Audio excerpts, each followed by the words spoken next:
Future leaders of China. I'm addressing also the central school, which has traditionally been a place where great leaders like Chairman Mao, President Xi, Deng Xiaoping, who have addressed students. So I want to just say that this is really an honor. And I want to start by saying, why is someone like me, when you heard about me playing cricket, why is a cricketer ended up in politics? I just want to tell you, first of all, my beginnings in politics, and then I'll come to what is probably the most important thing for us, the relationship with China, the Pakistan-Chinese relationship, which for us, for Pakistanis, is the most important relationship. So before talking about it, I just want to talk about a cricketer who's played 22 years of international cricket. Why did he end up in politics? I was the first generation of Pakistanis who grew up in an independent country. My parents grew up in colonial India. My parents grew up when British ruled India. So I was the first generation of Pakistanis who grew up in an independent country. And we took great pride in our country. And when I was growing up, Pakistan was one of the fastest developing countries in Asia. Pakistan at one point was an example for the developing world. In the 60s, we had quality universities, we had the highest growth rate. Our first 5-year plan was emulated by South Korea, by Malaysia. Countries looked upon Pakistan as a model in the developing world. But unfortunately, as happens in the lifespan of countries, you go in cycles. Countries are ups and downs. So unfortunately, we lost our way. And what affected Pakistan, what stopped Pakistan from achieving its potential was one thing: corruption. Corruption of the ruling elite. The reason why countries are poor are not because they lack resources. Reason why countries are poor, because the corruption of the ruling elite destroys state institutions. And secondly, the money that should be spent on developing human resources gets diverted and goes into mega projects with mega commissions, with mega kickbacks.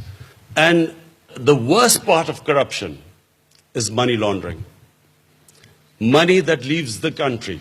In my opinion, one of the biggest problems the world faces today is money laundering. Money laundering means money leaves poor countries and goes into rich countries. Money laundering means that despite all the aid given by rich countries to the poor countries, there is almost $1 trillion every year that leaves the developing world into developed world. And when money leaves the poor countries, it deprives that country of resources. It deprives the country of foreign exchange. They end up taking foreign loans. And who pays for the foreign loans are the people of the country through inflation, through higher prices. That's how they pay for the loans. So the poor get poorer and the rich get richer in poor countries, and the rich countries get richer and the poor countries get poorer. So Pakistan, unfortunately, after the mid-80s, started suffering from corruption. And our corruption quantumly grew. In mid-80s, I was playing cricket. I left cricket in 1992. And after that, I decided that I should come into politics to fight corruption. That's when I formed my party in 1996. The main plank of my party was to combat corruption. For 15 years, I struggled. I had a very small party. No one took my party seriously. And the only reason I succeeded was because I learned a very important lesson from sports. You only lose when you give up. And a champion is a champion who learns from his mistakes, who analyzes his mistakes and corrects them. So these two things made me last for 15 years when my party was very small. And then 7 years ago, suddenly people began to realize what I was talking about, corruption. Until then, no one took corruption as an issue. And then from 2011, exactly 7 years ago when I came to China as the head of my party, from then onwards, my party started growing. And today, it is, I thank the Almighty, it is the biggest party in Pakistan, and we are in government now. Now, ever since we have been in power, which is 2 months, our main concern is to strengthen state institutions. The stronger the state institutions, the less the corruption. And second is poverty alleviation. You cannot have a society where there are only a small number of rich people and a sea of poor people.